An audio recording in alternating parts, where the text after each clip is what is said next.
upside down today. Okay, so Joe Williams, Lloyd Ross, and Bob Lee are all, their terms are expiring.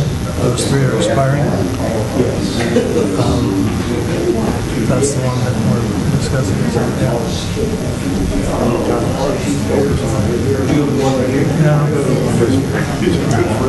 Yeah, it's, I don't have any personal problem with whatever.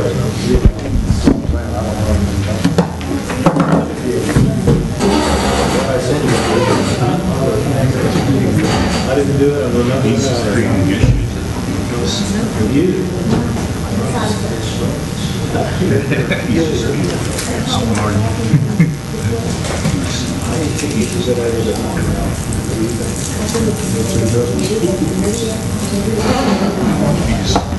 I would do it as part of an overall square project. I don't know.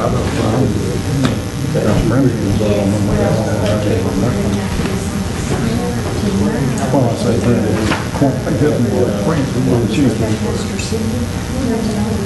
I know, but I mean, they built that into the...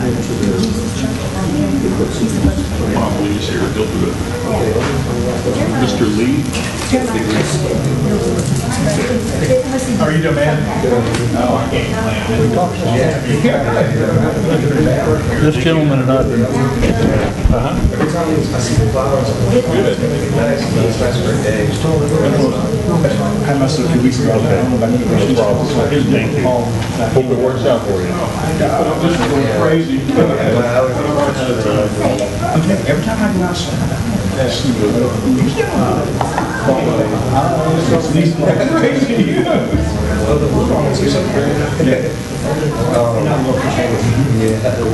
We want to move this guy up there to the board. Put him in position. yes, We want to put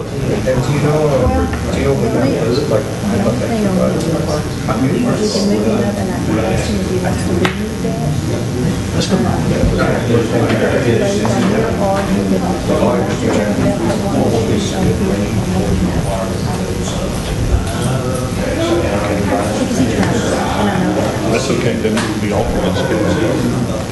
And these are the two ladies right here.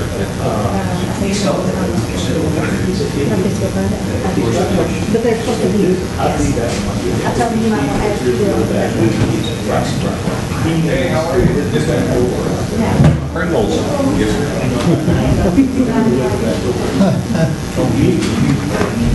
It's not going away. What? His nickname. It doesn't seem to be going away. How are you?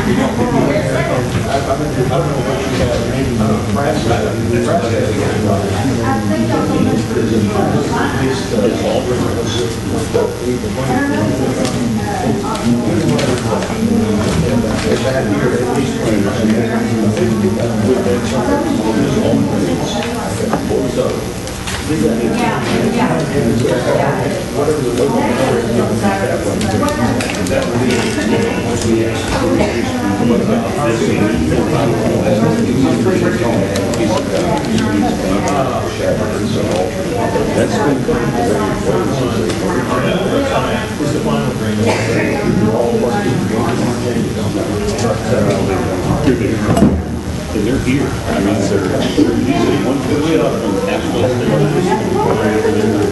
We need these people. They can just lead that local things. It's hard to get these people they're still in here. They don't want to.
How are you?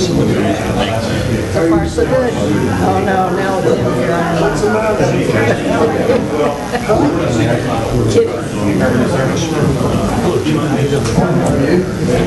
Jesse, how are you, sir? How are you, sir? I'm wonderful. How are you, sir? I think I found something else. How are you? Good to see you. This might be given back to the owner. My wife found that land at corner of Bay Street 471 while ago.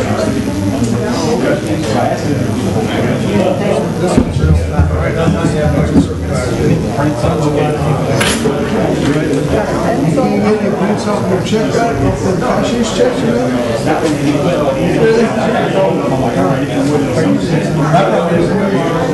Well, not so bad, but Did he have something missing the same night? I don't know. Okay. Good deal. Let me know when I pick up your check. He's got a cashier's check.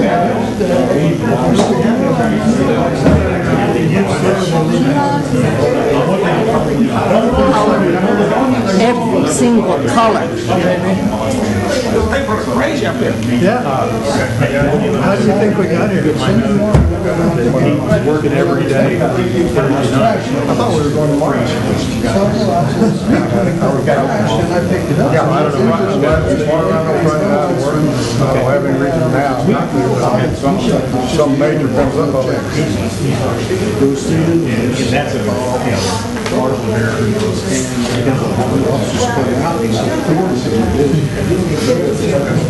He said it's still what you can share.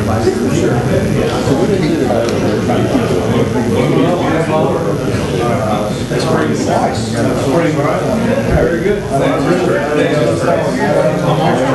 Wow. Keep those guys on there. He has a hunting license. I mean, people sometimes think you have to have one to haul.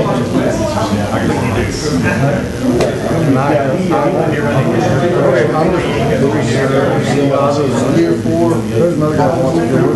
He doesn't know. I might know he has to have one. He didn't know it. That's part of that. I'm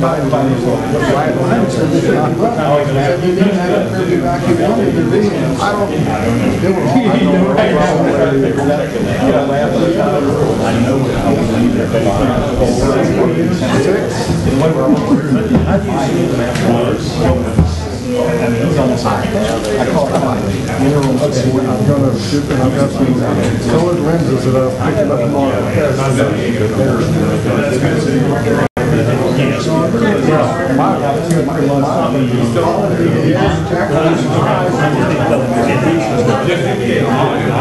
I guess the attorney said they had many more things that he, so he's just going to get that all the things he talked about. Yeah, that's what it's about. My size waters half the day from when I get up to about noon. How far is it to go? Okay, so that's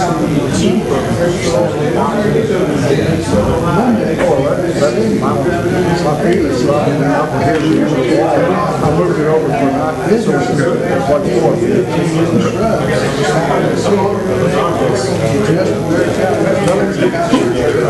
That's good that you're doing that.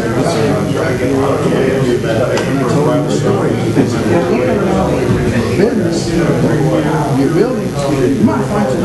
I'm missing this. I got mine in direct deposit check. You found two out of the I'm not sure if I'm going to take this or not. HEB gift cards, air conditioning.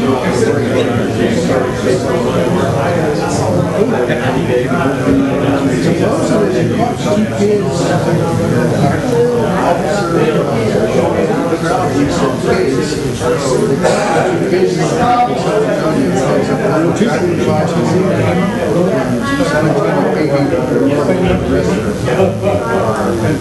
Also, put it on the website. She did it. Lieutenant. She said all of they would, everyone has their checks Still good. are not in it, and you Should I expect it to check that? She said, yes. She said, let me let it drop.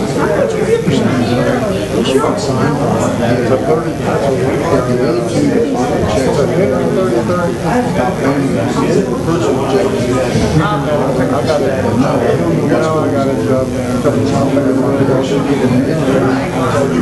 I'm not sure what I'll take that. It's beautiful.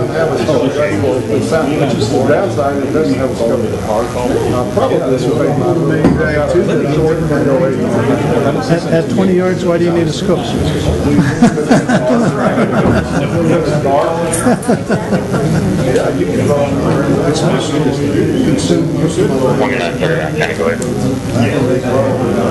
used to go, I figured it would be almost the same as I used to.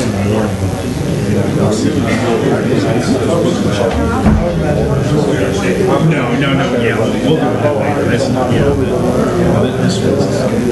feel that same way, but I don't know.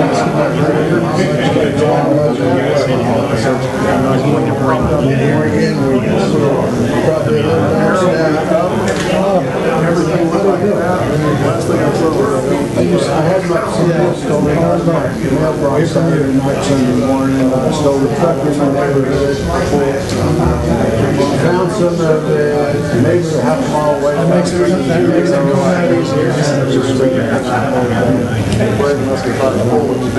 Well, you were probably also pulling a 60 or 70 pound boat. That's part of it, just to see the federal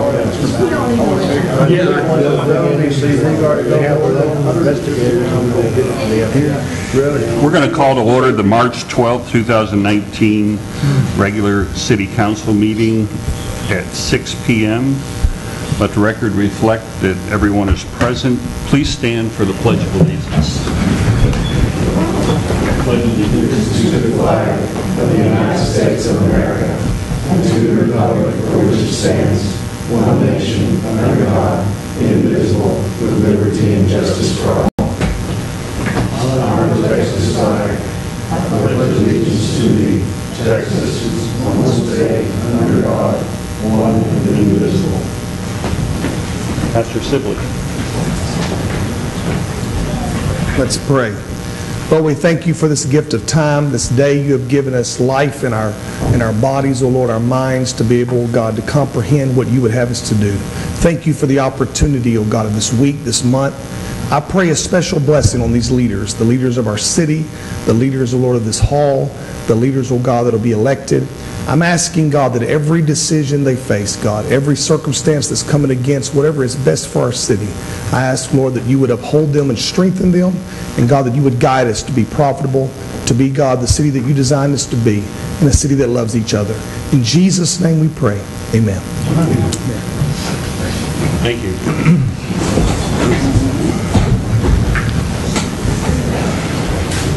Going on to item number 5, Mayor's comments on activities in the city. We've taken steps to enhance city services by making municipal court and utility payments more secure and convenient for our customers by moving improvement in the payment drop box. If y'all remember, it used to be a hole in the door, a chute in the door that they could get out and put their payments in on the floor. The new drop box is larger, it's embedded in concrete, more secure, and payments can now be made without leaving your car, so you can just drive up and drop them in the box, and it's a little more convenient to help people that are handicapped that have difficulties. You know, they'd be able to just drive by the box and deposit their payment. Nothing has changed regarding the payments of bills except for a more convenient and accessible payment location and better customer service for our citizens. We're still available to provide customer service inside City Hall, and payments, including checks and cash, can still be made inside at the customer service window. From the library, there were over 55 attendees at the History of Queehee event on March 11th. The library held a Dr. Seuss reading event on March 1st. We had over 20 children attend. I don't know if anybody has seen a picture of Desmond dressed up like Dr. Seuss, but pretty cool stuff. At least he's got a sense of humor. And check the library website for special spring break week events. Okay, from Devin Frederickson from the park. There was a tree dedication in honor for the Daughters of Texas Republic on Monday, the 11th of March. The pool will be open beginning the 25th of May. That's Memorial Weekend. From the streets, we have begun to do the street renovations on Mexico Street. That's a much needed repair. And we got pictures of the tree being put in the park. It's pretty good stuff.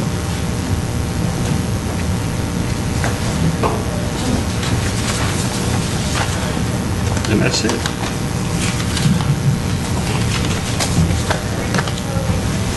That's for an agenda item. Going on to item number 6, consent agenda. Anyone have any changes? Do I have a motion to approve the consent agenda? I move that we approve the consent agenda. Second. I have a motion and a second. All those in favor? Aye. Opposed? Motion carries. Going on to item number 7, the only person we have signed up for citizens' comments is Bob Lee. Mr. Lee.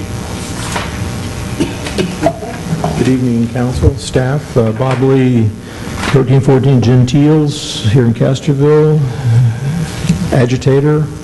A couple items you have on the agenda tonight. On your outside drop box, I don't know if you have a baffle in that or not, but those kind of things are always popular. People take a sticky mousetrap, put a string on it, drop it in the box, and pull up whatever sticks to it, like somebody's utility bill. So maybe a camera outside would be a useful addition to get a recording of people that are coming and going to their... We have a camera on it. Perfect. You have a couple of items on the agenda I'd like to make comment. The Public Works Director and the Police Chief, about who hires them. My recommendation from experience is hire them as soon as you need them. Sorry, Mr. Elliott. It's better to not have any strings between the administrator and department heads if you can, because the loyalty needs to be to the city and to the council and stuff that hired them. And so that way you have an opportunity to go look for the person you think best meets the needs of the city and hire those people, and they're basically indebted to you for putting that trust in them. And so if you can keep any strings from being attached between the administrator and some of those department heads, I recommend it. We hired the public works guy. We hired the police chief. At one time, the city hired the airport director. We've had some terrible airport directors out there hired by the city administrator, and this isn't one of them, not yet anyway. But I recommend you guys press and get those needs filled as soon as you can, because if they're tied to your administrator leaves, guess what? They may up and leave with them. Okay, now you got another multi-position thing to fill. There's some stuff on there about a road around Castroville. I think it's a good idea to just understand what all will be involved and what it will take to finally do a road at some time in the future. So at least you've got something to work with, so you know exactly what's our responsibility, what's TxDOT's responsibility, kind of what the costs are. I wouldn't spend $1 million on it, but find out. There's something on there about a road, bathroom at the square. Been discussed many times, which is the reason we redid this bathroom out here. Whatever is done on the square needs to fit within the square's final plan. And if you just stick a bathroom on the square, probably not a good idea at this point. You might talk about the people around the square to the people around the square. I've never heard it brought up as an issue from folks about, I went to the bathroom in my pants or something, but that needs to tie into whatever the future of the square is. And if you've got some better plans for the square's future, then, that might be a possibility. You're going to get an update on a hangar lease tonight. I have a room leased at the airport for aviation stuff, and I paid a month in advance thinking that we required a deposit. Come to find out you don't require one anymore, which really kind of blew my mind. I recommend y'all consider anybody that signs a lease agreement for an office or a hangar or anything else, they pay a month in advance as a deposit. Because if they end up not paying, it's going to take you some time to sort that out through the legal part, and at least you have that additional month worth of money you're holding here for that. So I highly recommend you relook at that.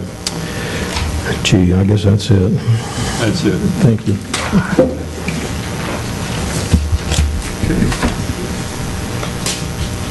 Moving on to item number 8, discuss and take appropriate action on applications submitted for open position on the city boards. Do you think we have a zoning board of adjustment? Pardon? I'm sorry? Just ZBA? No, we have another application for the Parks Board. Darren is also listed in there at the back. Schroeder would like to be placed on the Parks Board. That was easy. Yeah. We definitely need folks on the Parks Board desperately to see them in. We have, on the Parks Board, we have 2 open positions on the full board. Of course, the alternate's also open. And then on the Zoning Board of Adjustments course, there's 3 full board positions open. You have 3 applicants that have previously been on there. They've submitted their applications for reappointment.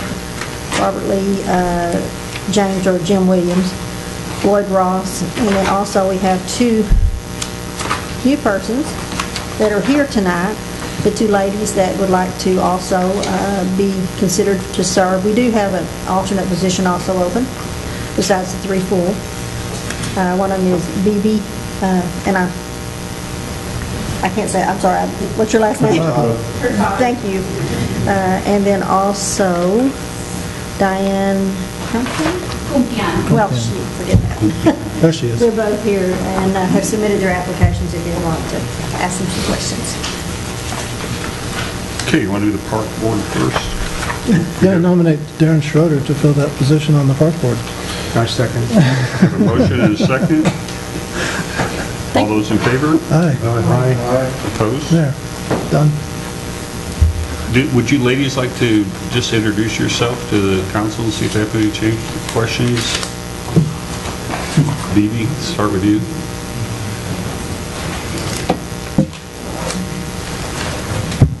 Hi, I'm Beatrice Hurtado. Most people know me as Bibi. I've lived in Castroville all my life. I worked at Castroville State Bank for a long time. My parents are Rudy and Margie Solis. Margie's had Margie's Restaurant, and Rudy had Rudy's Chevron many years ago. So I don't know what else you want me to. Thank you. Do you have any questions? Anybody have any questions? Okay. Thank you. Thank you. Diane? Please be.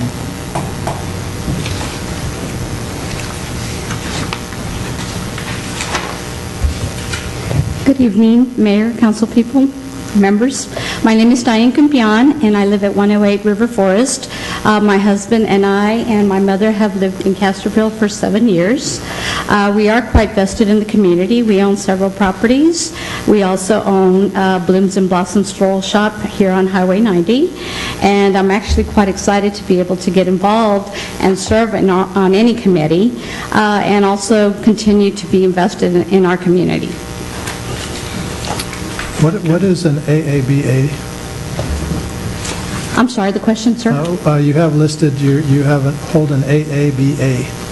Yes, I have an associate's degree from San Antonio College in legal assisting, and I also have a BA from Southwest Texas, also known as Texas State, in business and law. I just wasn't sure what that is, what that Yes, sir. acronym was. Okay, thank you. I have a question. Yes, sir. You indicated that in addition to seeking a position on the ZBA, that you also had an interest in the Library Advisory Board. Yes, Are you interested in serving on both of them? If it's permissible and my time and my schedule will work, that would work. Thank you. Okay.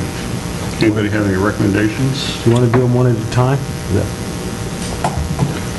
I recommend, I make a motion that we reappoint Mr. Lee to one of the primary positions. I have a motion. Do I have a second? Second. I have a motion and a second. All those in favor? Aye. Opposed? Motion carries 4-1.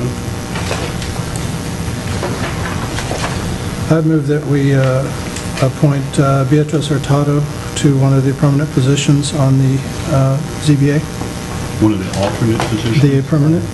Huh? Permanent position, the full position? No? Full board position. On the advisory? And the library? What, I want. No, just the zoning board of adjustments. Okay, I have a motion. A second.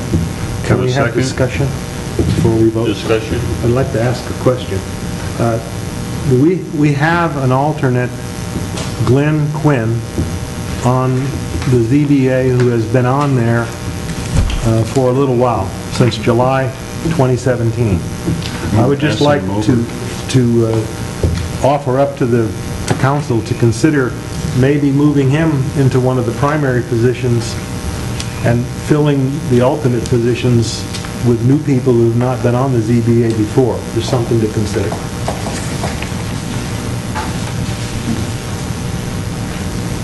Okay. I have a motion. Do I have a second? You did? You did. Okay. All those in favor? Aye. All those, What was the motion? to put Ms. Hurtado on the, one of the permanent, position 2 of the zoning board of adjustment.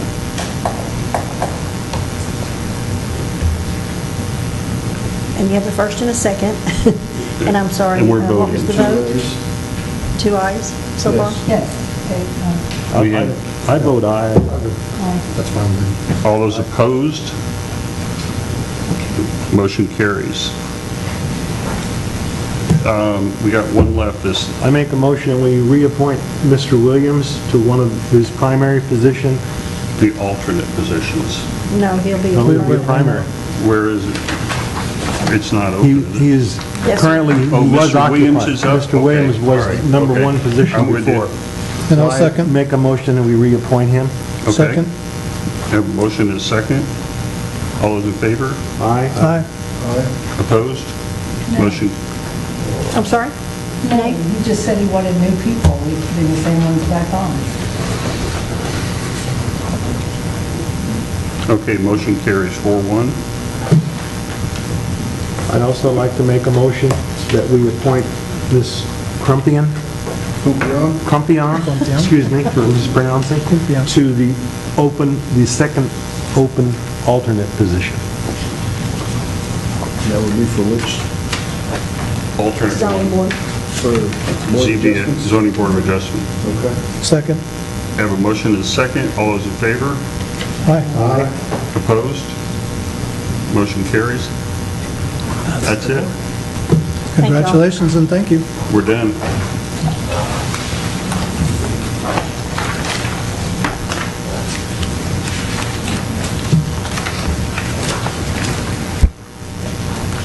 Item number 9, consider and take appropriate action on approving a contract between the City of Castroville and Corporate Aviation LLC for a corporate jet maintenance facility.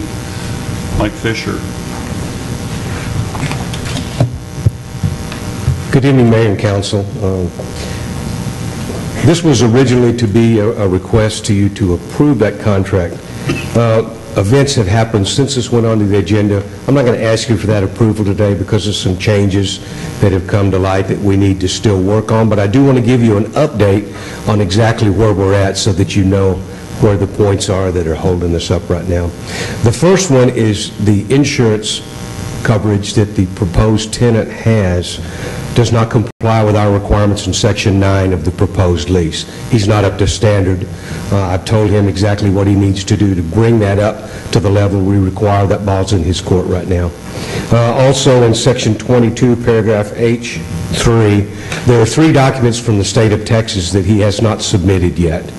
I need a certificate of formation from the Secretary of State, a certificate of existence by the Secretary of State, and a certificate of franchise tax account status from the comptroller.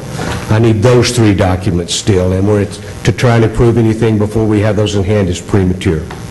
There are also 2 other issues that we still need to tweak just a little. One of them is the configuration of the ground lease. I do not think that we've given it enough space around the hangar. I have not been able to get to the tenant yet. Once I do, we will iron that out, and you will see a change in that section of the lease which talks about the ground lease. And the third piece is this tenant is requesting 3-phase power to his hangar. We do not have that now. Negotiations are still ongoing as to how that will be accomplished and who's going to pay for that. We still haven't come to complete terms on how that's going to work. So those are the points we're still working.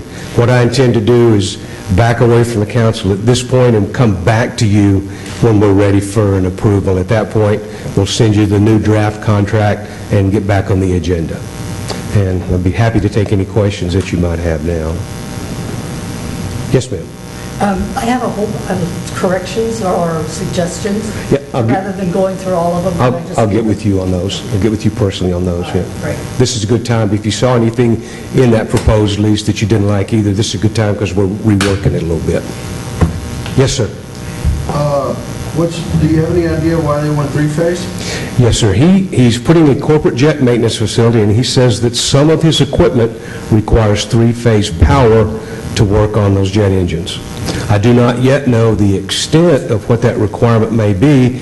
The electrician I talked with today said, does he need it throughout the hangar? Does he need it in one spot? How many pieces of equipment does he need to run? They also make what's called a converter, and it's about $3,000. You can buy a converter and take conventional power and turn that into 3-phase power. Perhaps that would suffice for him rather than running power across the airport, which would be infinitely more expensive than that.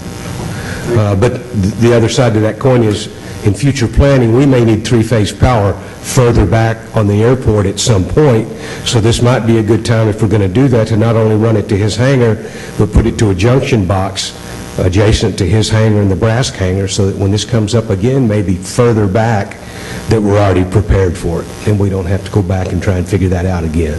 How far is the three-phase power away from that hangar now? You don't have? Yes, sir. We have it on the airport, ma'am, but it's over by the, you know where the beacon is? The green and white beacon? That box sits about 30 yards to the north of that. So it's a little bit of a run in a trench over to the hangar. But if we do go to the trouble to trench it and run to that hangar, let's go ahead and take that the next step and put a junction box in there too, so we've got it available for future use. That would involve cutting the new asphalt, would it not? New asphalt? Well, the most recent paving out there. No, sir. Those were further back. Okay, good. That would be sad. Yeah, it always is. Thanks, Mike. Okay, yes, sir. I have one other question. Oh, yes, sir. When you come back the next time after you get all these problems resolved, Yes, sir.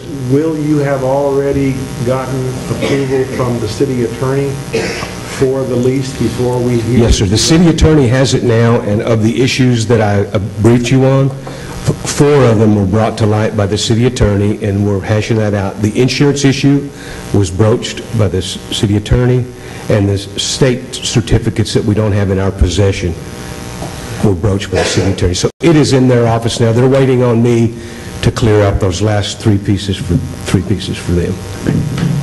I move we table item number 9.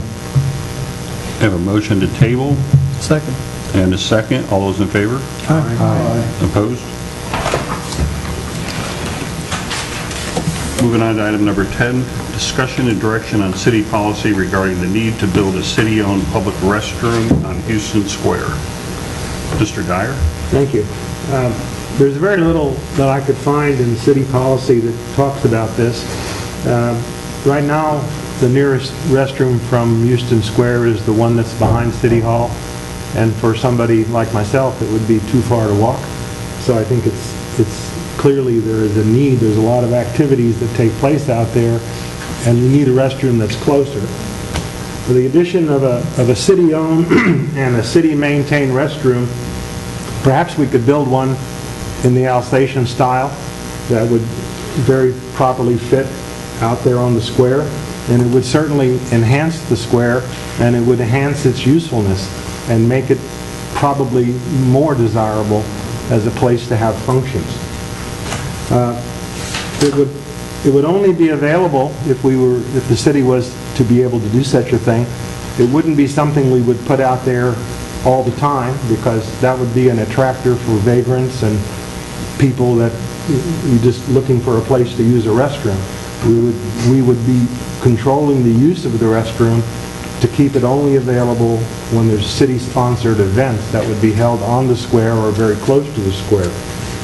The cost for maintaining it, cleaning it, and servicing it would have to be calculated and worked into the city fee schedule. So it's not something that we would just ignore. We have to figure out what it's going to cost, and it's going to have to go into the budget somewhere.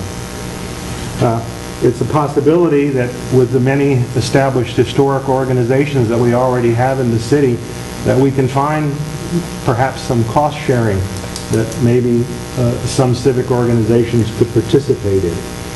My hope in bringing this up to the City Council today was to discuss it and learn what the other City Council members think about it, and if there's general support for such a thing, perhaps we could ask the mayor to give some guidance to planning and zoning to see if there's a way we can work it into the CZO so that the city can build such a thing and maintain it.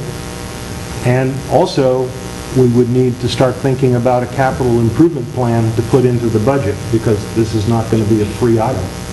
So that was my purpose for bringing it up, Mr. Mayor, and I'll just leave it at that. Jesse? Herb, obviously you've looked into this. How much would it cost to build this restroom you're looking at? I have no idea. I have no plan. I didn't come here with an intention of giving you a plan. I just came to explore the idea. How much did it cost to refurbish this restroom back here? It was somewhere around, what was it? It went over budget, and this was all done before, and they decided to redo this restroom back here, and I think it went over $60,000. And that's with a... And that was that's just... with something already in place just to replace. Yeah, they did. Well, they decided to level the building because the foundation was bad after they started. So they hired a foundation company to level the floor, and then they had to run sewer all the way out to the street. And it was I'm pretty sure it went over $60,000. I know it was at least 50. It was at least 50. Yeah. Mr. Mayor? Yes, sir. Herb, you were talking about making it available or making it present when there are events. You're talking about a portable system or a fixed system? It's a permanent facility, but it would be lockable. Well, and I would think if the city owned it, it would be only available when there's a city-sponsored function. Well, I've seen a couple of overall plans for Houston Square over the years, and it would certainly have to be coordinated with that. And personally, I was sitting here trying to figure out where we'd put it, and I'm not finding a place where it wouldn't stick out like a sore thumb. But because part of the charm of that square is the fact that it's a wide open space, and so I'm having a hard time embracing that. And when we do have events, we bring in a tier of portable chemical toilets. So, if it's only going to be open during events, we've already got those covered. I'm feeling. So I'm sorry, I don't feel support for this issue. Thank you. Anyone else? Yes. Phyllis? I appreciate your work in presenting this, but right now we don't have money. We don't have people in positions. We can't even get our streets fixed. We've got drainage problems. I absolutely right now don't. Todd, do you have anything? I like the idea. Initially, I'm kind of like Councilman Carey. Location, I think, would be a big deal. Everybody uses that for parking at some point in time. You know, you look at the bank, you look at the church, the old hospital. I would be concerned about location, for sure.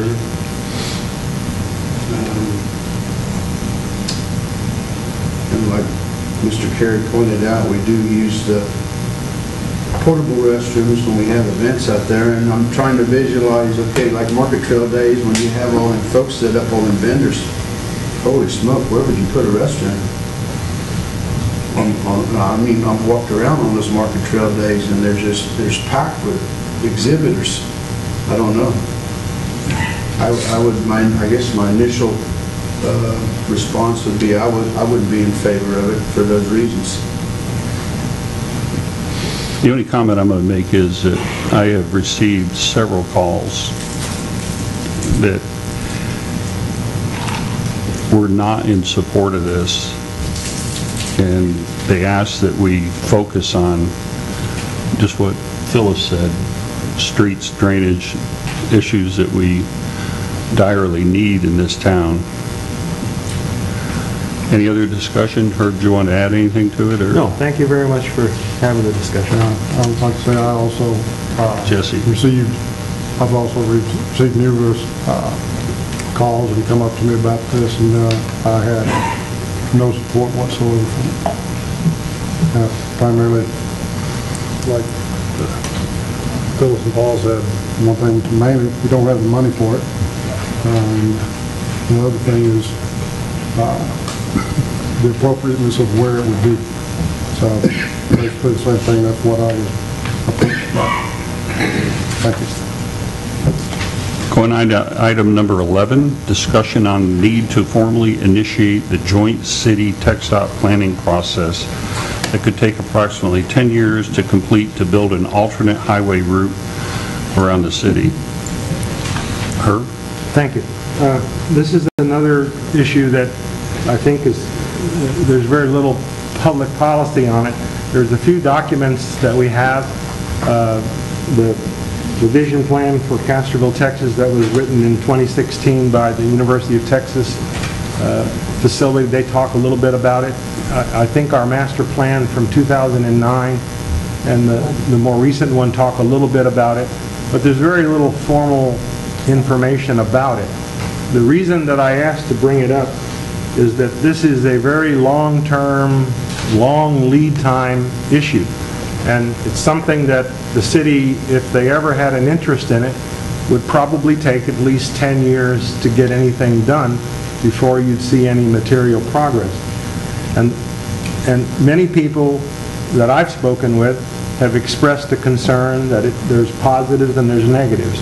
Well, that's not my goal tonight, to discuss the positives and the negatives, but just to speak the obvious things. The longer that the city waits to begin to address this issue, the larger the city will get.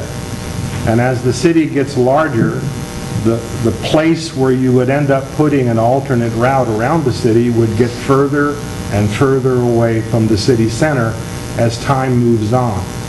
So it seems to me that it's most beneficial for the businesses that exist today to get a discussion started and long-term planning started that could materialize in the future that would be beneficial to them. Also, as the city moves into the next big period of growth, which we believe is going to start happening in the fairly near future, it would be good for the city if we had in the back of our head an understanding of where, if we ever had one of these routes, would we put it, would we want it to go, so that as we develop the city in the future, we develop it in concert with the plan that TxDOT and the city would develop for the out years. And because it takes such a long time, Mr. Mayor, my suggestion was that we get the sense of the council as to whether it's an item that deserves a look, even though we can't do it now. We all know that. But if we don't start on it, we won't see it for at least 10 years. And I think the initial discussions with TxDOT at least would get it up on the charts. It would make it a known entity, and over time we could develop a capital improvement plan to support it and maybe make some progress toward it. Okay. Thank you. I know there's a lot of traffic in Castroville, and something eventually has been done, but I believe that city staff has already talked to TxDOT about this. Jerry, weren't you the one that had the contact with them? Yes, sir. Would you come up to the podium so that people can hear you? Yes, sir. I talked to them 2, maybe 3 months ago, and they said that with the projects they had going on right now, that Castroville was really not on the radar at this time, and didn't give me any encouragement as to whether, they would even be receptive to talking to us at this time. So you did reach out to them, Yes, but sir. there wasn't any interest? Yes, sir. Okay. I think this is just a natural planning process with them as, the traffic gets greater, they move out, and there's other entities that control this too, but I don't think it's a city thing that we're going to be planning any. I'm sorry, did you want to say something? Yes, I do. I don't think we need to call. Do you mind if I finish? Oh, sorry. Okay. Of course. I was waiting for you to call on me. I just haven't Okay. done that. I don't think it's anything that we're going to be planning. I think it's going to be something that TxDOT and the Metro Alliance is going to be doing. But I know this has been brought up by several people, and we want to make sure and not miss an opportunity. But in our conversations with TxDOT, there was nothing on the radar for this area. Go ahead, Phyllis. When Walmart came, I asked for a traffic impact study, and it wasn't done. I talked to TxDOT, and they said somebody dropped the ball. I talked to Marie Gellis, and she said they didn't ask for one. When we get a huge commercial site like that, there should be a traffic impact done.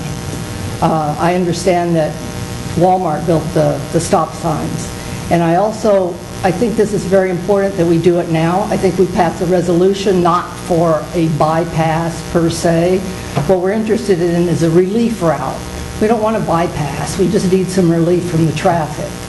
So I checked into this myself, and it's quite a process. It takes quite a while, and there's several stakeholder meetings. There's the processes that you have to go through that are mapped. And being afraid of the price or anything like that, if we go the relief route process, I really don't think the city is going to be the financial supplier for such a project. A relief route means that the traffic is so dense that truckers can't get through, school buses cannot get to school at the right time. There's a lot of other things that it includes. So just saying we want to bypass, no. But I definitely do think we need, as a council, to say we'd like an ordinance and maybe get a joint committee together and really look into this to see what we have to do. I'm not saying do a bypass. I'm just saying get started. Maybe they'll just tell us to take down the highway lights. Maybe they'll say change the timing. Who knows? But it doesn't have to be a bypass. But we definitely need to study this. We should have done it already with Walmart. So I really wish that I could convince you guys.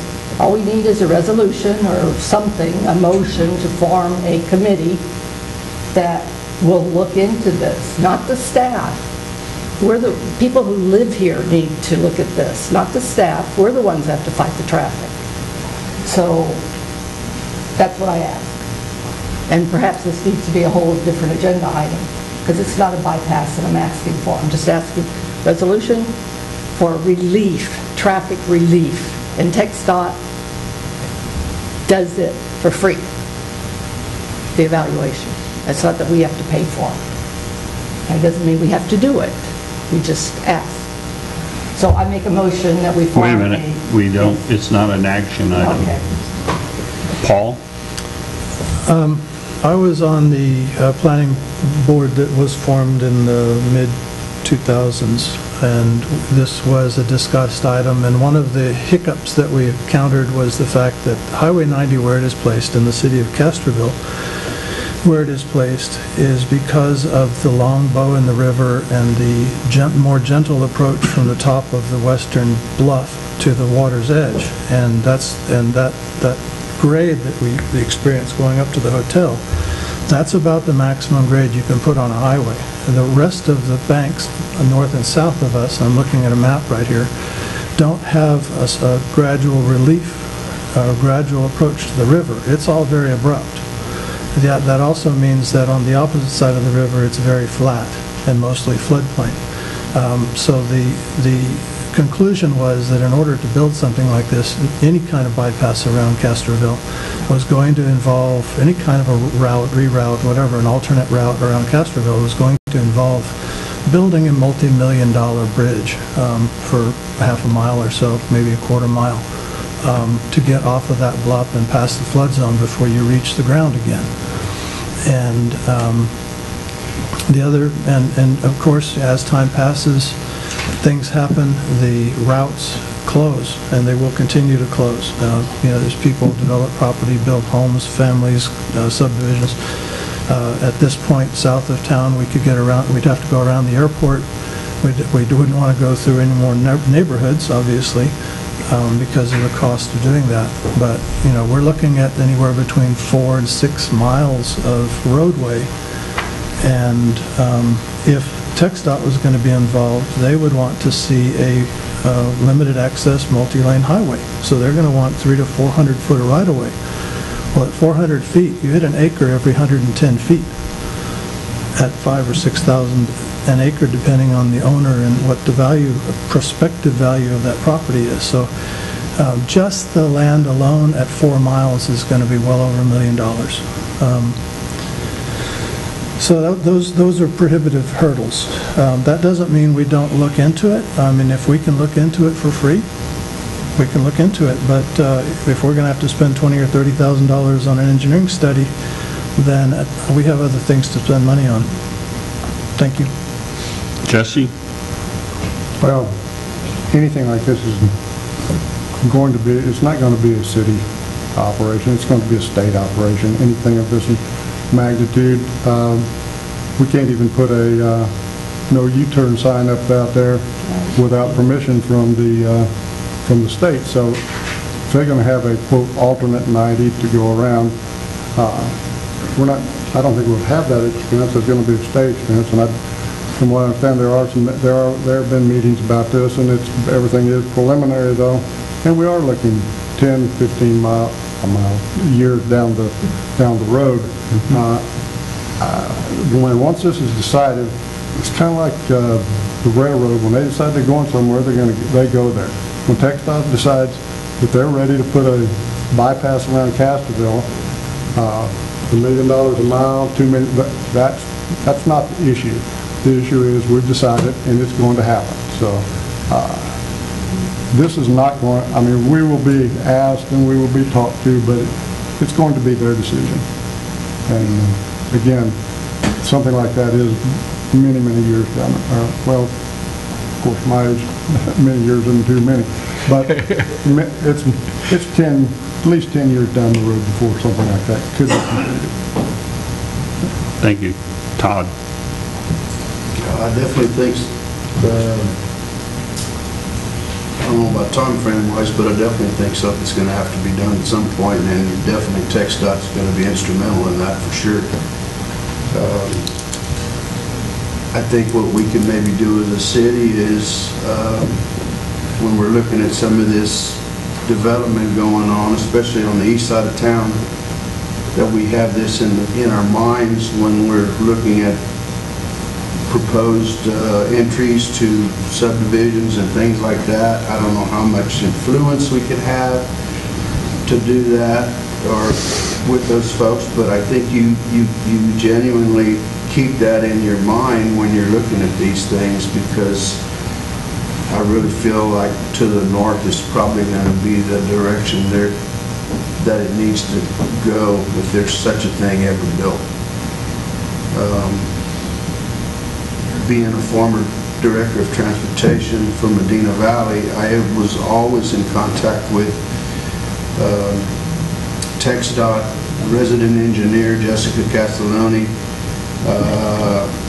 numerous conversations about how the lights are set up in Castroville and how long they hold traffic, whether you're off the side or on 90, and they claim they're doing the best they can and they can't make them any longer, any shorter.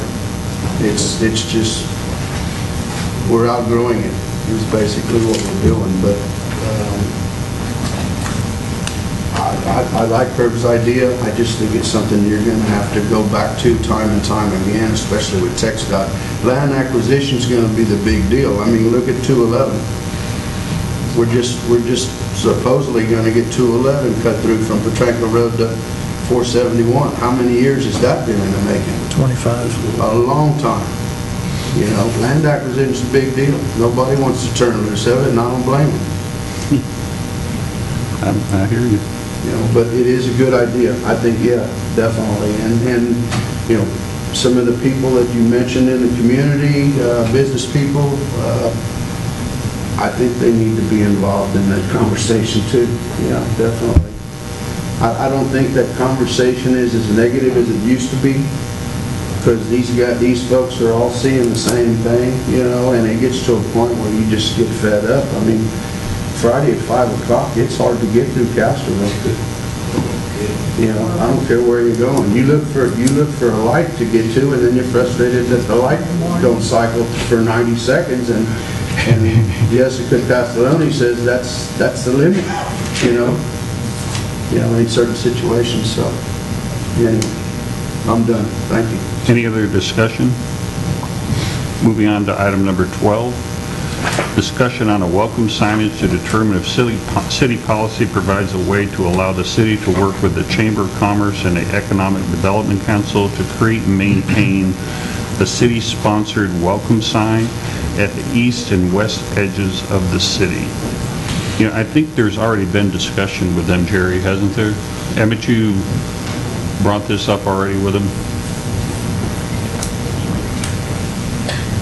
Yes, sir. I got a phone call probably right about the same time we talked to the TxDOT a couple months ago from the one of the vendors that the chamber, I believe, was working with, discussing the sign, and at that time it was the direction to them was to come back with us with some more information, and that was the last we heard from them. So there has been conversation? There has been conversation, yes, and it's in their court at this point. I'm not real sure, but a few years back there was a state statute put in place where you can't put any billboards or signs on Highway 90.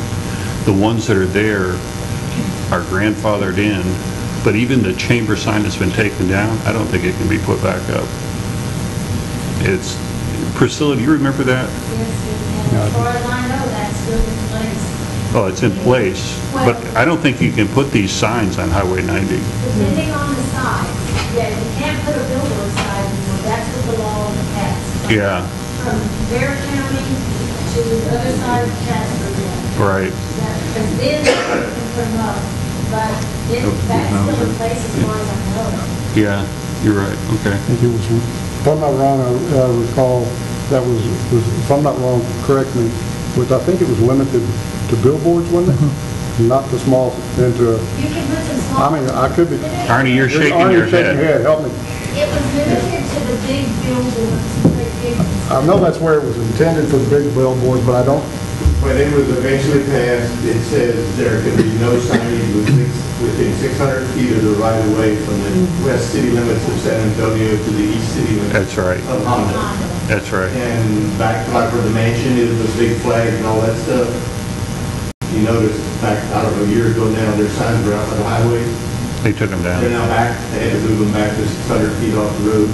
And I've asked recently about some of the other signs going up there, and it's like, TxDOT said, we don't have anybody to police it right now, but yes, the way it's worded, it was a billboard it was grandfathered in as long as it was kept up and maintained. If it was taken down, you can't put it back up. And it was any signage? Any Not- signage. Okay, that's what I I wanted to think know. there were 3 billboards grandfathered that were up at that point in time. The law ended up being, there's 19 sections of highway in the state that went into the same law. And in fact, I have a copy, and I think the city does the stuff that we met before, but there's a 3-block section in 3 River city limits, which it covers, and the longest is Highway 16, from the north city limits of Castroville all the way to where Highway... Okay, well, we're just interested in Highway 9, but thank you for the information. Thank you. So I had a call about this, actually from the person that introduced the legislation, and said it can't be done, but... Well, the purpose that I put it in here for was that to try to get some determination from the Planning and Zoning Commission, some clarification put into the CZO, so we don't have to go through the reviewing all the state law for the last 50 years. We could put in there what guidance there is. And the second reason that I asked for it to be in here is there's no policy discussion anywhere that says that the city can enter into an agreement with Chamber of Commerce or the Economic Development Council to be a part of the funding mechanism for any such signs that would be used.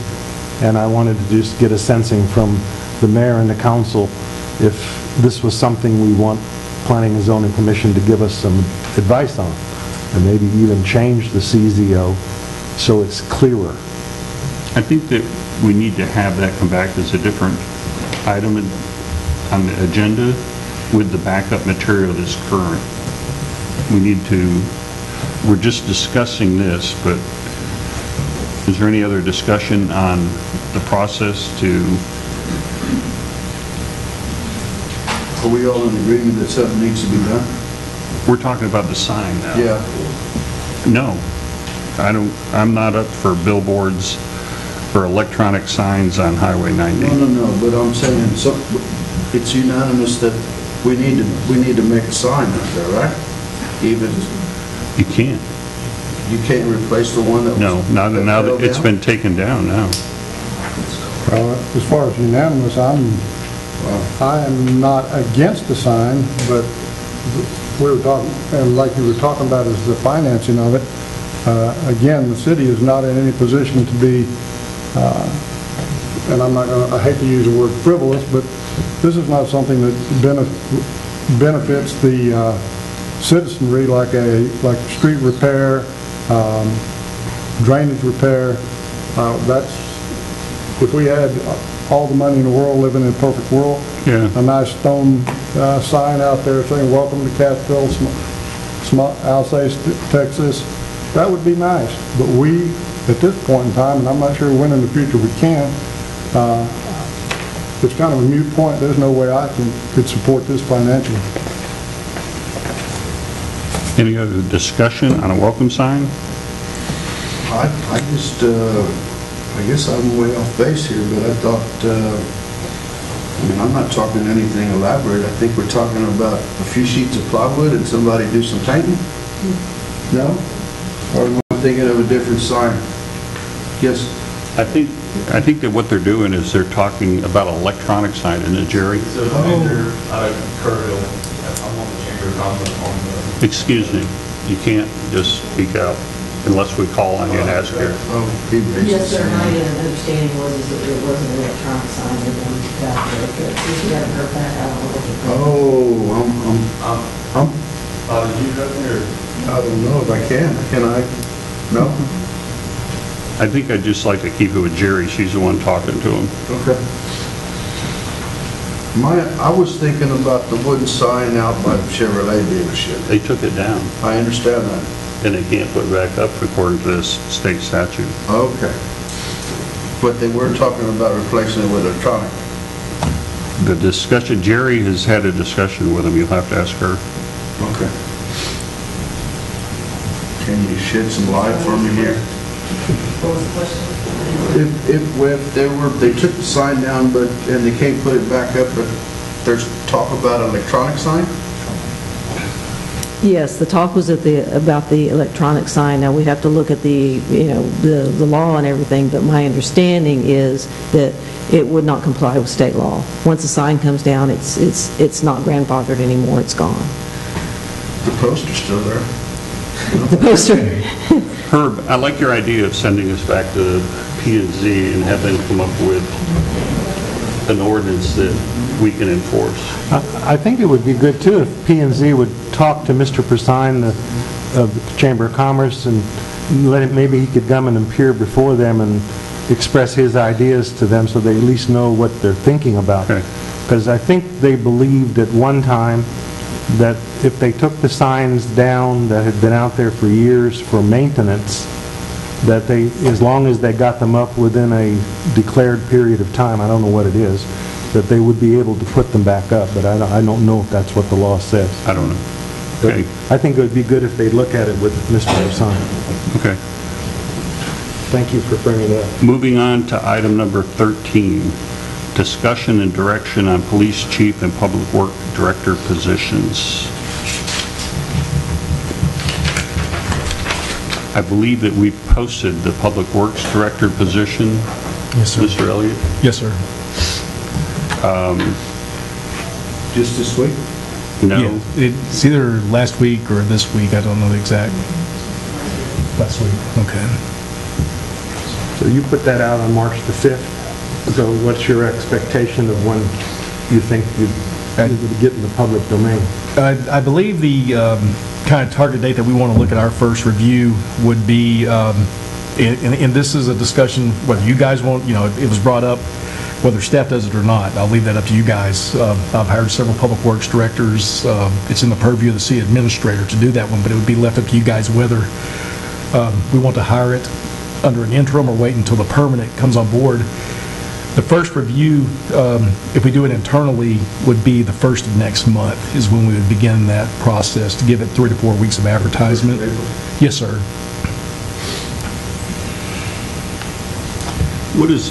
What's the council's position on, Mr. Lee brought up something that was during citizens' comments that I thought was interesting, because if you look at the way the public works director interacted with the city administrator, I would like to entertain discussing the police chief and public works director answer to council, just like the city administrator does.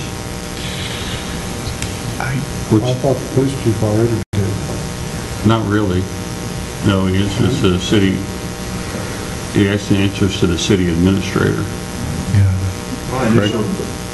Well, my view, being a city administrator, obviously I'm biased while maybe near him, but the one thing that we're on a slippery slope, I think, with this organization right now is a lot of things are being taken away from the administrator's purview and being brought to the council. Once you begin to do that, what you're becoming is a strong mayor form of government with the council making those decisions. With the administration, outside of whether it's the city secretary, there's certain statutory appointments. You have to be careful because the city administrator or the city manager form of government, usually the manager starts hiring the department heads. I don't know many city administrators, managers where this isn't like a football team where, I have an allegiance to you, I'm going to stay here, or I'm going to leave if the football coach happens. The challenge that you run into is there's a lot of things that are being taken away from the administrative role, and I'll just, that's one thing. When the administrator doesn't have management of the department heads, it makes it very difficult to implement the plan and lose control. That's just something that you guys need to be very careful with. In the future, just keep that under thought. I wouldn't be for council doing that. Okay. I'm just throwing it out there. It was brought up. It was an interesting... I understand. No, it was an interesting comment you made. Yes. Could I make a comment? Sure. I'm more concerned about the statement that Mr. Elliott made over the past couple of weeks when we were talking one-on-one. He might have said it to you. But his comment to me was, it took me 4 or 5 weeks to really get an understanding of Castroville. It's a very complicated small town. And that struck home with me. And we're talking about 2 new key positions, and my personal opinion is I would be very happy if the city administrator hired them both. I would like them to give us counsel, but I think the decision of who they'd hire, I'd be happy if that was made by the city administrator. But the concern I have is the timing. We really have a severe problem in the city right now with retention and morale, and we're losing a lot of good people. We've already lost a lot of good people. And many times it's been brought up that part of the reason why some of these people left was the confusion about leadership and the change in personnel about leaders. And I believe that it's very important for the city to get a public works director and a chief of police as soon as possible, permanently. And I really think the sooner the better. And so I would encourage the city council and members and the city administrator to do everything we can to expedite the process. Not take any shortcuts. Do it the way it should be done. But let's do it and try to get these key people positions filled so we can start healing the city. That's all I have to say. Yeah. Whenever you get up here and speak, Mr. Dyer, you always make the statements that the employees are demoralized, and you create this aura of gloom and doom.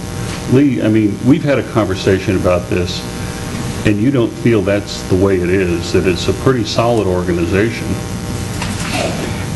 Currently, I would say, there are some challenges internally. I mean, there's naturally, anytime you're in an interim administration, there's challenges. Kind of my view, I've done interim work primarily for the last 4 to 5 years and have done it a little bit before that internally. Part of the challenges that you do run into with interim administration is after about 6 months, there are some challenges. We have had some turnover. Some of it, Mr. Dyer, you're not necessarily incorrect. There are some challenges with it.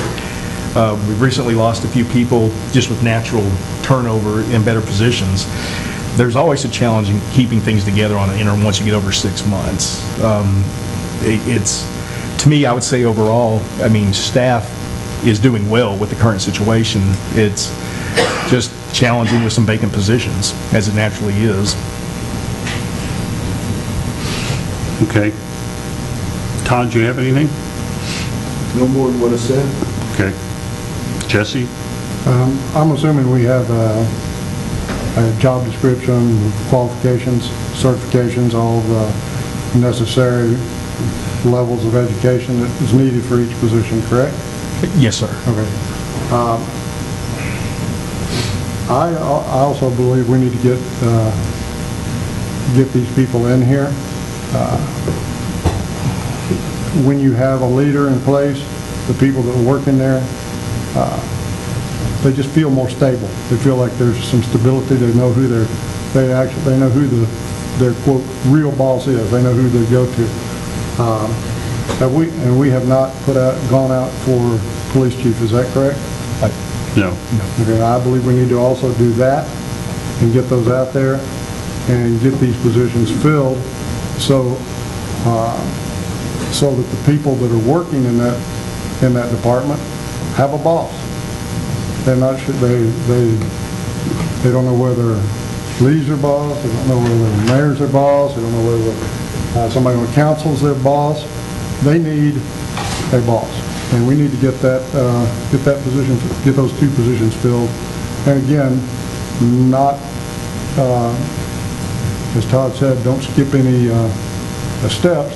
But we need to get the ball rolling. And like I said, I think both positions should be advertised and need to be started working on.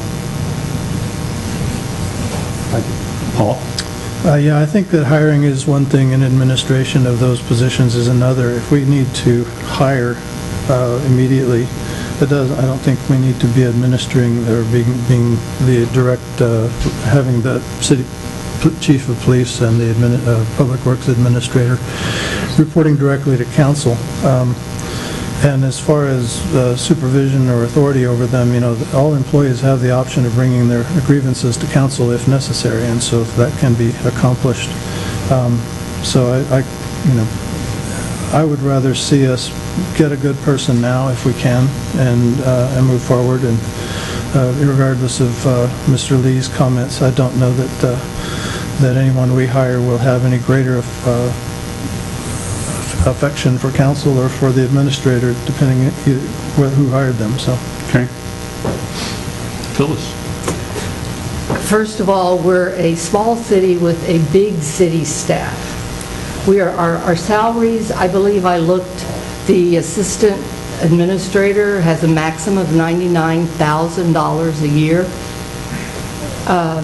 I don't know how many people we actually have in our organization. I don't know who does what. Linda's gone. She was, I guess, interim public works. Nobody told us. Let's keep it to the police chief and public works director. This is the point. Mary Jo Vargas, who is human resources, is going to resign. And Mary Jo is a personnel person. So perhaps we need to look at our whole organization and decide what we really need for a city our size. And perhaps the titles that we are using for these jobs aren't exactly the right ones, such as a community, whatever we call it. Maybe it should be a planner. Maybe that's why we aren't getting people. I agree that we do need police and we do need public works, but we're not talking, it's all our assumptions and what we hear from people. I would like facts and actual cited sources for these things you guys are saying. I have not had a cited source on, it's the council's fault, I can't stand it, I'm going to leave, blah, blah, blah, blah, blah. We're working on someone else's city organization that compared us with Helotes, I believe, or Bernie, as well as the salaries. I think we just need to get the whole thing in focus and control what we have already and figure out what we need. We're going to be hiring a police chief, public works, and you're going to hire whatever this community, whatever. We used to have a code enforcement officer, and people that I talk to, that's one of the most important things, as well as the dog animal control, which is a security issue. I don't know how Sergeant Jackson is doing. I haven't really talked to him, but he seems to be doing a good job where there's no need to rush out and get these positions filled. I feel public works is important, but Roy seems to know more than anybody. So I just really like us to look at facts and the organization, and if we really need this type of staff for a city of how many? 2,000, 3,000, how many of those are adults?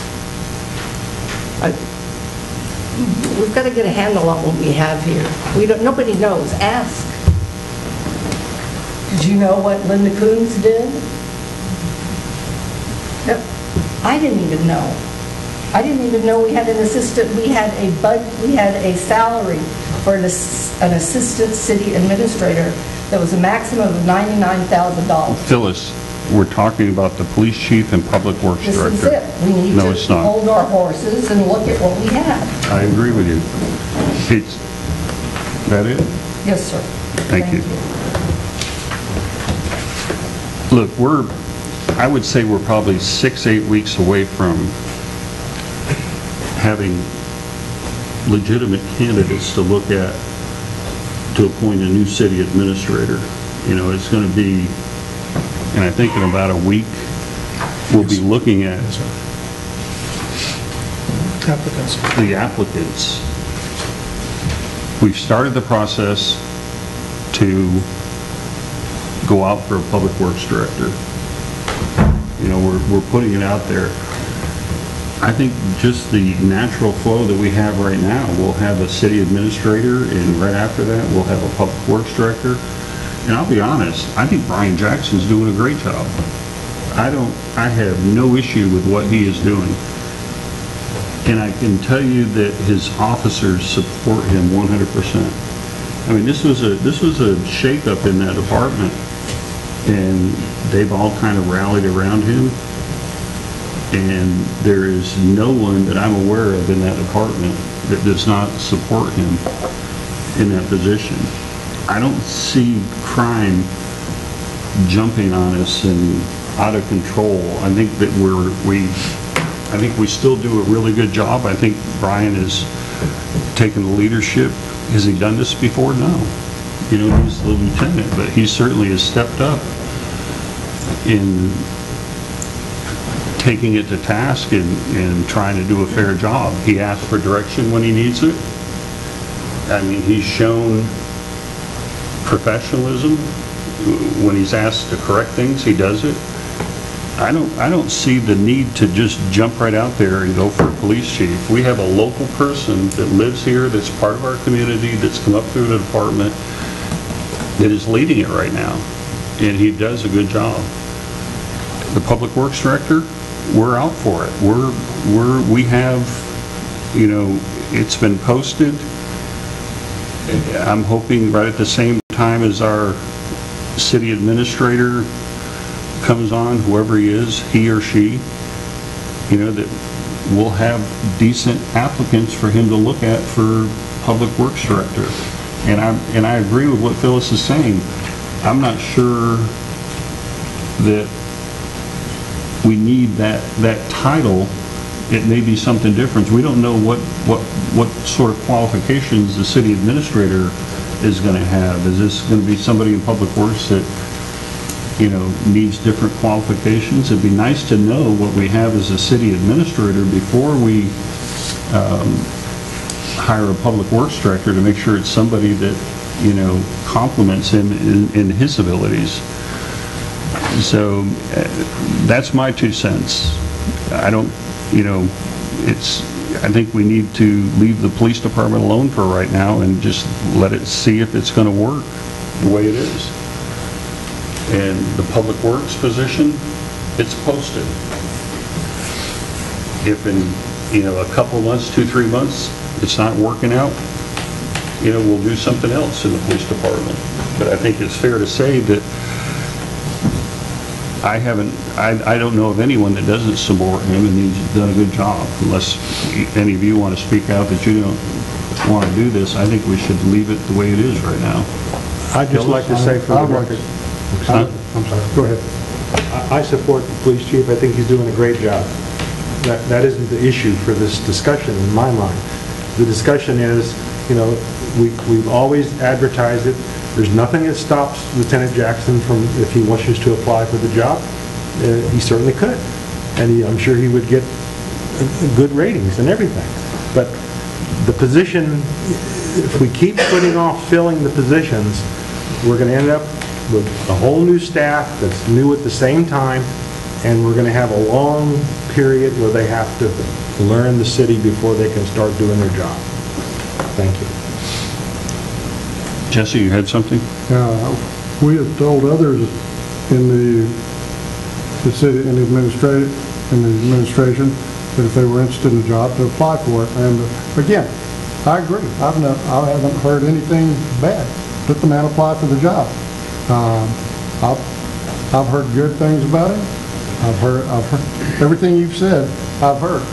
But again, it's like Herb said, we've always advertised for the job. I think we need to do that. And if Lieutenant Jackson wants the job, he needs to apply for it. I think he's highly qualified. But I think we need to go through the process, and I think we need to go ahead and get busy going through the process. Thank you. Okay.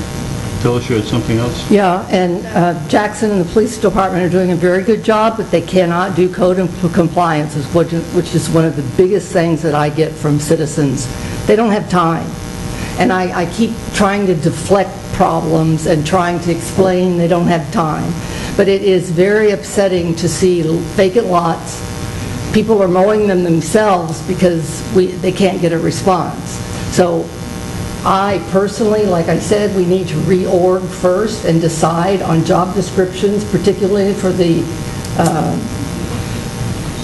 police department, take the code compliance away and get us a code compliance person before we worry about a police chief. Talk to Jackson. He's got boots on the ground. He knows what's happening. Talk to Roy. He's got boots on the ground. Go talk to those people at the sewer plant. They know what we need. We don't know. They know. So what's council's direction on the police chief? This is a discussion and direction. We're supposed to give them direction. Do you want them to go out for the position, put the position out there? Or do you want to leave it the way it is right now and wait till we get a new administrator? I'd like to see the position be advertised. Paul? I'd like to see it be advertised because I think we'll have a new administrator in position by the time we actually Phyllis? start interviewing. I'd like it advertised, but again, these job positions, I looked at them, they're old, and they're no longer relevant, I'm talking about the police chief. all of them. I think we could go out and advertise, and I'm agreeing with Paul. I think hopefully by that time we'd have a city administrator. I think that person needs to hire the chief. Herb? I recommend we advertise it now. Okay. I guess you have your direction. Mr. Mayor, if I could, the one thing, the chief of police is actually an officer of the council. So just make sure you guys are aware of that one.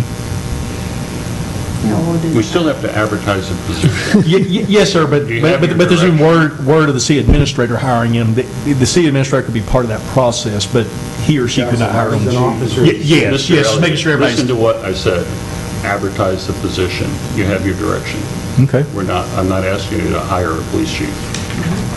Okay? Yes. All right. Anything else on that? Going on to item number 14. Discussion on holding a special called workshop session on growth, development, and sales tax revenues.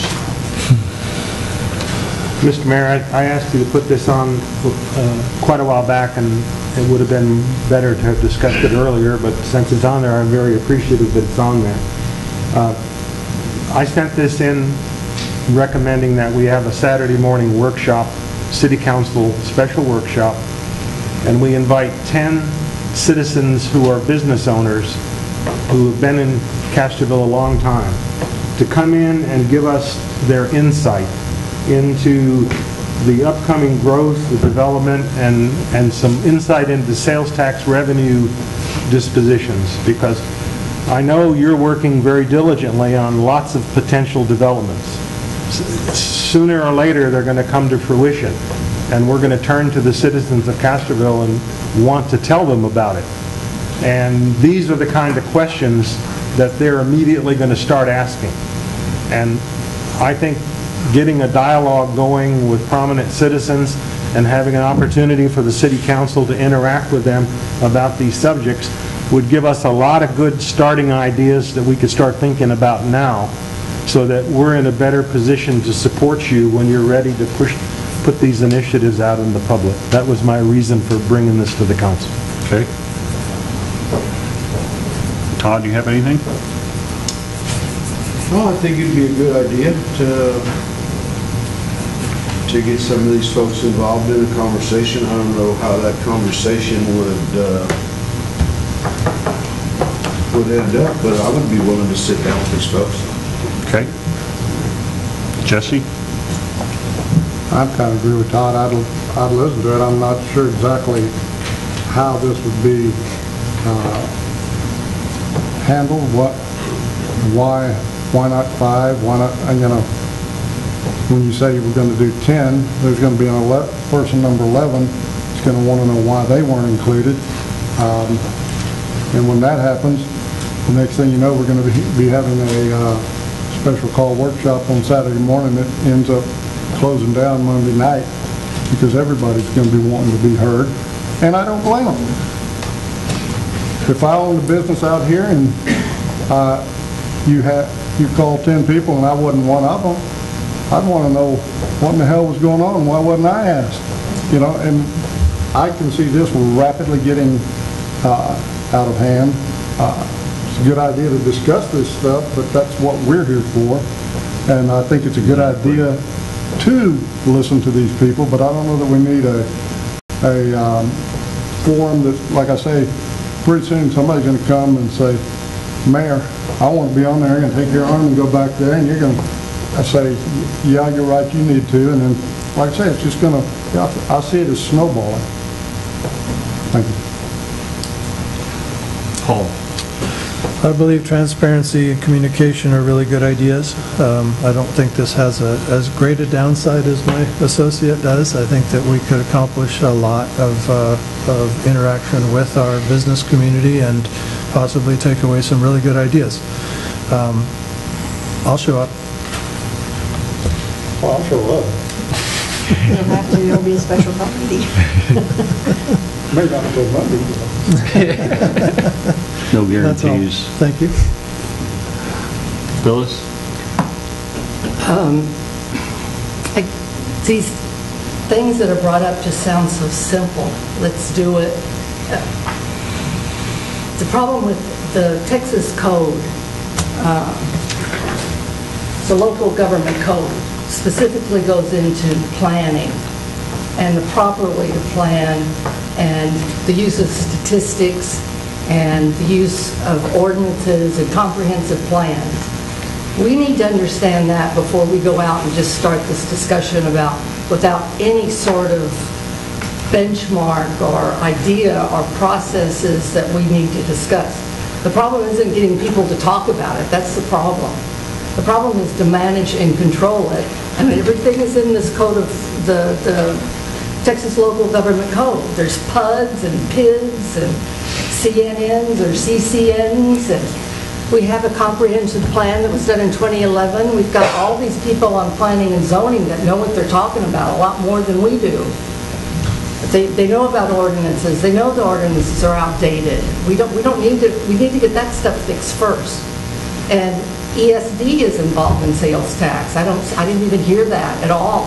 That was the big hoorah about Walmart. So we're uninformed. We aren't even educated enough about this to take on a forum like that. I think it's a wonderful idea and we need to do it, but I would choose different people. ESD, our zoning board and adjustments people, actual planning people. We need facts. We need statistics instead of assumptions. This growth has been going on for 40 years, and there's still no facts. And people aren't, and everybody's saying it's coming, it's coming, it's coming. And I don't know the difference between Go Medina and Mr. Dalays and all these other things that are growth.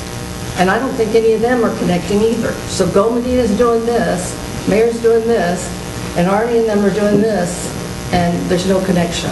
So we need to get everything. We need to just rein everything in and codify. I think it's a wonderful idea, Herb, I do. But we need to codify what we're doing. And there isn't any codification. There's no processes here. It's just kind of like somebody throws something in the air and you just grab what you want to do. But I think it's a wonderful idea, but it needs, I would get more factual information. And I'll shut up. Okay. That it? Moving on to item number 15, update on Public Works capital projects. Mr. Elliott? Thank you, Mr. Mayor. Currently, one thing I'm going to try to begin to do each Friday is get you guys kind of a list of the major capital improvement projects that are ongoing to keep you guys abreast of it.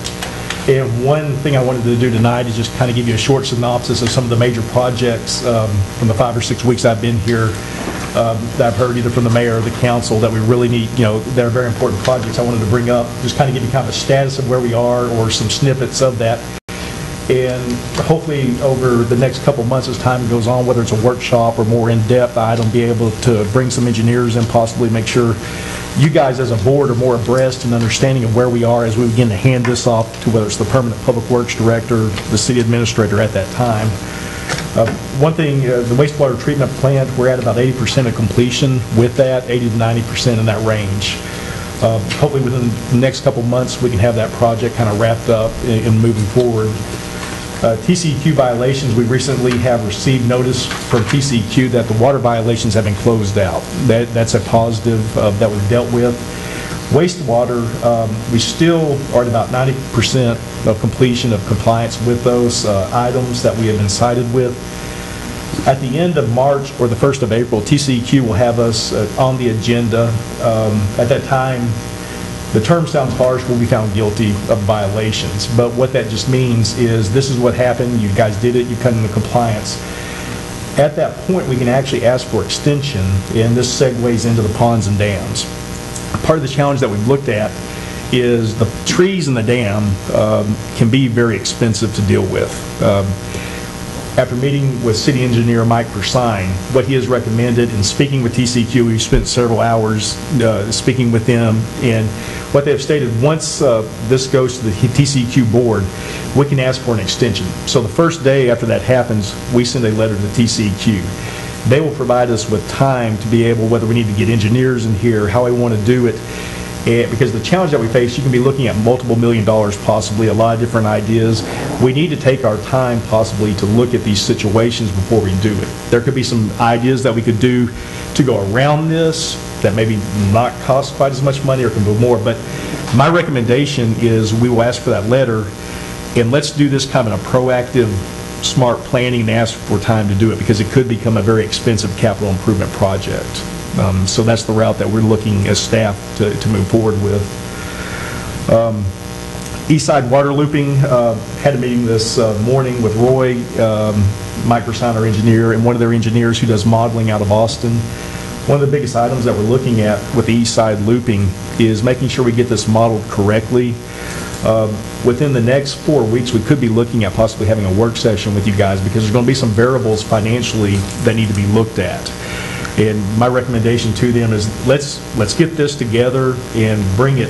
And what they will do is, if we go with item A, it costs X. Item B, it costs Z.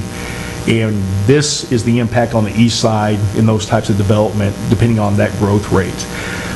It's at a point where we will need more kind of policy advice to make those decisions with the modeling, which will help with the development. Because as we were discussing this morning, you have what I would kind of term the old community or the developed community on the west side. Everything east of the river, the development's on the east side, and that modeling has to be looked at. The one thing that I asked for them to be able to bring to you guys, at least in a global sense as we move forward, is if we choose with the development on the east side, this is the new growth going on, this is what we're going to do, what's that in lieu to repairs on the old city also? Because you need to concurrently start looking at those things with a financial planning. Because if we just look at the east side by itself, there's still issues on the west side that could be impacted by those bonding situations. And so within the next month to 6 weeks, hopefully, if it behooves you guys, we would have a work session and come to y'all to have a more in-depth discussion with that. Ram 2 water, Ralph Menard and I will be meeting tomorrow. Hopefully within the next month we can get that wrapped up. And what we're talking about is the wastewater lift station, air valves and that type of stuff. Hopefully we can get that completed. Niles Maxwell Car Dealership, one thing that we're looking at, they've done some re-engineering of their structure, and it looks like we can hopefully get them open by August. The mayor and I and city staff have been looking about the water situation to help them with their target date of August opening, and so hopefully we're going to move forward with that. And my goal for what I term kind of the interim administration is have the majority of these projects wrapped up before you have the new staff come on board, hopefully. Thank you, Lee. Thank you. Any questions? I have one. Okay. Mr. Elliott, what would you consider our progress to be on the Texas Bed and Banks permit application status? About what % done are we? Bed and Banks is still, I would say, 20% into it. One thing that we're going to have to look at, and this is part of the planning process that we're looking, that it's very difficult for staff to do that. That's a very specialized item. That is something engineers normally would prepare. It was being prepared internally, but it's at 20%. My understanding, that's the preliminary application, and it has to be submitted to be able to go to the next round. And there's still some items, and part of the challenge, this is one of the items that is difficult to do with staff turnover and not having it with time-wise and those types of things, being able to get with that. With everything going on, it's difficult to get that together internally. So you're about 20% along the way with that, I would say. Thank you. Okay. I have a question, Mayor. Yes, ma'am. Go ahead. I don't what's the problem with getting water? What do you mean by that? I don't understand how this stuff works, so. Well, water modeling, we're going to look into the future, and before you really move forward with there's some areas that water can get to. The Niles Maxwell, we've got some challenges with water in that area, getting it to it. It's the water supply, different things like that. The challenge that you face is you have multi-million dollars that you're going to be looking at. Some of that can be a public-private partnership. Some of it will be publicly funded. You have to make, eventually, to start doing that modeling, you have to look at, where are we going to put these towers? And if we do this impacts your water bonding at X, Y, and Z. You're still going to have some challenges on the east side. That doesn't just go away. So the one thing that you have to keep in mind is how much portion of the new growth affects repairing your old areas. I think I would be doing you guys a disservice if Lee Elliott runs away in 3 months and we encumber these things without looking at that matrix, what's the impact? Because the challenge that you face is, and the mayor's done a good job, and we've been doing a good job staff-wise, is making sure the new growth does not impact the old part of the city. And that's a dichotomy that is very important to this community and most communities. And you don't want to get to a point where you bond so much money possibly on the east side with the new growth, and then we have major issues. So say 1 square mile of the city is having issues with water, but we can't bond it, or it gets the utility rate so high. And so that's what we're trying to do. We're going to look at the matrix, what would be the cost if we do this. Once we decide it, it's easier to model that for future growth. So do we have enough well water? Do we have enough wells? We actually we'll be looking at that. I mean, that's part of it. Didn't we lose a well? No, we're fixing that. We have lost a well, yes, ma'am. It was capped. That was part of the TCQ violations out of service. Okay. So we do need a workshop, obviously. Well, wells will continue to be, that's something that you're going to have to look at. The mayor and I have been meeting with the engineers with that. Wells are definitely going to have to be a part of the process, whether it's 3 years, 5 years down the road. Thank you. Okay. Going on to item number 16, discussion on future agenda items. Anybody have anything they'd like to have us consider? I have one. Okay. I would like to go back and revisit the RV park policy. It's been 6 months since the council voted to make radical changes to policy and pricing. And I think we need to go back and revisit and determine, first of all, what have our occupancy rates been.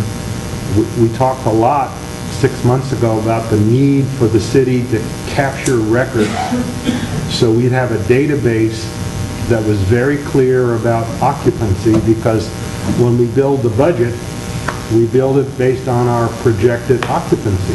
So we didn't have any records in the past, so that would be one of the things I'd like to discuss, to get a report from the city on how we're doing occupancy-wise in each of the 4 areas in the park. And the second part of that discussion, I would like to hear about what our plans are for redesigning and improving the sites in the RV park. We spoke at length about that 6 months ago, and I'm not aware that we've made a lot of progress. So I'd like to ask that be put on the agenda. Okay. Anything else? I have. I'd like to present an agenda item on the resolution for traffic relief with TxDOT. Okay. And I would also like to have an agenda item discussing the need for relief with the police department with code compliance. And my last one would be a meet probably with, as Mr. Dyer said, for planning and zoning. I'd like to present an agenda item after I've researched the factual basis for doing a joint planning force and figure out how these three, our city, Mr. Delays, and Go Medina interact in planning and development. Could we just get a little recap of what, I'm not really sure what you're asking for. Well, I'd like... You want a resolution for traffic relief? Yes, but I need to, I'll look at it. I'll research and then present it. And the same with the code compliance. Okay. You just let us know when you're ready. Okay. Do you mind emailing that when you do the wording maybe, and that will be a little easier? Sorry? Do you mind emailing the wording you'd like on it? Not at all. Okay. No, thank you. Anything else? Jesse? I've heard some news that there was some court rulings on open meetings laws. I don't know if they've been relaxed, tightened up, but I'd like somebody to bring that, a good definition of what's going on, what's happened, so we make sure that we stay where we're supposed to be. Our law firm will do that free of charge. Well, I just want to say, I think we kind of need to, as a council, we need to let us know, find out what it... We'll put Habib on the agenda, and he'll do it free of charge. He's already told me he'll do it. Okay, I just want to make sure we don't do something inadvertent and get ourselves in trouble. Okay. That it? Going on to item number 17, adjourn. Move we adjourn. 7:33 p.m.